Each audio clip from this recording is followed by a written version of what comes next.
Pac-12, how does it feel to be alive? You're alive. You've got life. It's the second week of November. You've got life. How does it feel? You're breathing. You haven't breathed like this in 3 years. MarkRogersTV, the voice of college football, breaking down the college football playoff scenarios, conference by conference. We arrive at the Pac-12. Please check out our Big 12 video focusing on, of course, Baylor and Oklahoma. The Pac-12 has not made the college football playoff since 2016 when Washington was beaten soundly by Alabama. The last 2 years it's been USC and Washington winning the Pac-12 and not even really being considered seriously for playoff participation. Let's look at the impact games to date. And no other game has impacted the Pac-12 quite like Auburn and Oregon. Oregon lost. Obviously, the impact has been negative, tangibly negative, but there are also positive implications here for the Pac-12. Auburn is a well-respected football team, currently ranked 12th in the country by the College Football Playoff Selection Committee with a very difficult schedule.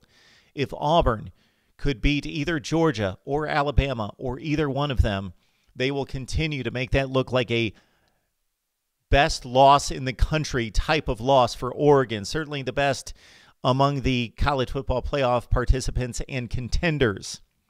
Oregon is getting credit right now for taking Auburn to the final 9 seconds, the final play of the game, and having game control and having a decimated wide receiver core during that game in which they didn't have their best playmakers on the field and outplaying Auburn for most of the game, leading 21-6, but losing the game. So they lost the game. So the result is the loss. The loss is the loss, and they were not good enough to complete the deal.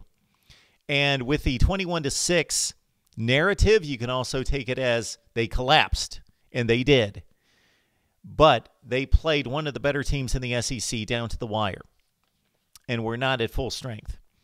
So the Oregon-Auburn game, certainly Oregon wants Auburn to clean out its schedule and finish strong. Maybe with a win against Georgia, maybe with a win against Alabama. Maybe they beat both of them. Who knows? They're certainly capable. They only lost to LSU in Death Valley 23-20. Utah does not have the non-conference slate that Oregon does. And even though the Ducks lost, again, it's a quality loss and a fine performance. For Utah, they played BYU. Big deal. So the Pac-12 is not in good position in regards to non-conference games here. The best non-conference schedules belong to USC and Stanford, and they're way out of it. The Pac-12, though, is fortunate that Oregon and Utah did not play each other. So when you play in the Pac-12, you play 9 conference games. You only have 11 other participants in the conference. Therefore, you only miss 2 teams. And the Pac-12 this year was fortunate enough not to schedule Utah playing Oregon, or one of those 2 teams would have an extra loss. All right, it's a deep conference in terms of quality play. Not elite play, not even really good play, but we're talking about top 30 to 50 teams in the nation. It's a very deep conference, deeper than it's ever been, but also more marginalized than it's been in a long time, maybe ever, especially if you look at the Pac-12 North Division that we considered going into the season the better of the 2 divisions, with Washington, Washington State, Stanford, Oregon, and Cal even coming on late last season and making postseason play last year. None of those teams are above 500 in the Pac-12 except Oregon. So it's a very deep conference in regards to decent teams. There's a lot of decent teams. They don't carry a lot of dead weight in this conference. There's not Rutgers. There's not Kansas. There's not those types of participants. Syracuse and Louisville, or not Louisville, but some of the very bottom of the barrel teams in the other conferences. We do not see that in the Pac-12, but they do not have those top 5 to 10 teams in the country. USC 6-4. UCLA, to really put the narrative on the Pac-12 and where this conference stands, UCLA is 4-5. They're 4-5. They're also 4-2 in the Pac-12, and they control their destiny in the Pac-12 South. We could have UCLA win out. I don't expect it to happen, but they are on a 3-game winning streak, and they control their own destiny. Or, as Chip Kelly says it, fate. They could go to the Pac-12 championship game against Oregon, and that would be death for the Pac-12.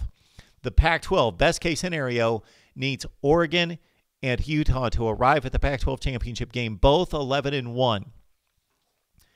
So the best case scenario, because of the Auburn game and because Oregon is considered to be the better team than Utah, is for Oregon to sweep through and beat Utah, an 11-1 Utes team in the Pac-12 title game. And to make that a solid win against Utah, I don't even know that it would be a good look for the Pac-12 if Oregon blew out Utah, because then Utah is going to be disregarded to a certain extent because they don't have quality wins. Who has Utah beaten? Washington, Arizona State. Utah does not have quality wins. I don't believe that they should be ranked as high as they are by the College Football Playoff Selection Committee. So for Oregon to wipe out Utah 45-10 in the Pac-12 championship game, you would think that that would be good for Oregon to beat a highly ranked team that badly. I don't think so. I think that they need to look decidedly better. They don't want to win 31-28 on a field goal that hit the crossbar and bounced in. They want to win a solid game, 30-20, 35-24, where they look decidedly to be the better team, but not where they make Utah look bad. That would be best for the Pac-12. If Utah sweeps, including a Pac-12 championship game win over Oregon, that's not necessarily a good thing for the Pac-12. That's the second best case scenario, but it's far removed from the best case scenario of Oregon winning out because Utah does not have the impressive wins. They have a bad loss to a certain extent at USC, so they don't have the quality of loss that Oregon does. They don't have the quality wins of Oregon, and they're not perceived to be as good as Oregon. So the Pac-12 would be crying help at that point, most likely. The worst case scenario is, of course, if one of these two teams or if both of them lose on the way to the Pac-12 championship game, or if the team that loses a game in the remainder of the regular season then goes to the Pac-12 championship game and wins it. Let's say Oregon loses to Arizona State, but then they come back and beat Utah in the Pac-12 championship game, or Utah loses this week to UCLA, but they come back and they win the rest of their games, and then they beat Oregon as a 2-loss team in the Pac-12 championship game. Worst case scenario, reasonable worst case scenario for the Pac-12. Of course, Armageddon with all sorts of teams losing to each other and beating each other would be the worst case scenario. A 9-4 Pac-12 champion obviously is far removed out of it. We're not even watching the game on that weekend. Well, I do because I'm a college football nerd, but most of you wouldn't.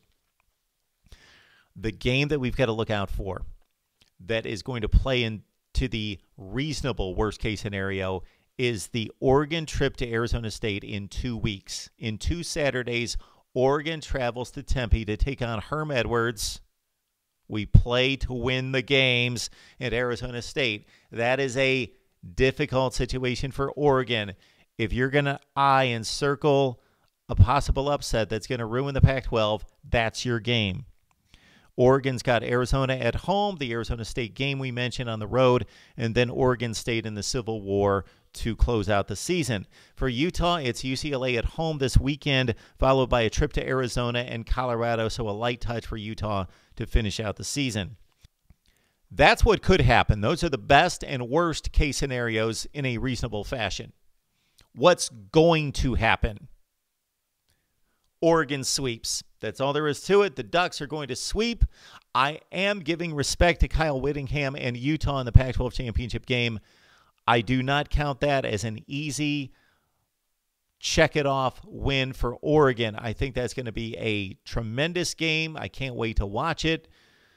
That Oregon's going to win that game. I give them about a 65% chance of beating Utah in the Pac-12 championship game. So I would not be shocked in any way, shape, or form if the Utes pulled it out against the Ducks. But I think the Ducks are too talented and will win the Pac-12 championship game over Utah. And that is going to put all sorts of pressure on the committee, considering the SEC is going to come out of this thing with 2 qualified 1 or 2 loss teams possibly, and maybe a 2-loss conference champion. Clemson's in. They take a spot. Ohio State most likely, but the Big Ten will be in good shape as well. So we've got 3 spots down. We've got 1 to go, and the SEC second or third place team is going to be mighty difficult for the committee to bypass. So this is going to put pressure on the committee for Oregon to sweep 12-1 Pac-12 champion with a loss to Auburn, who's down the list in the SEC. Would love to get your thoughts on the Pac-12 situation in vying for a college football playoff appearance for the first time since 2016. We need your help to build the channel. Please like, comment, share the videos, and subscribe right here at Mark Rogers TV, the voice of college football.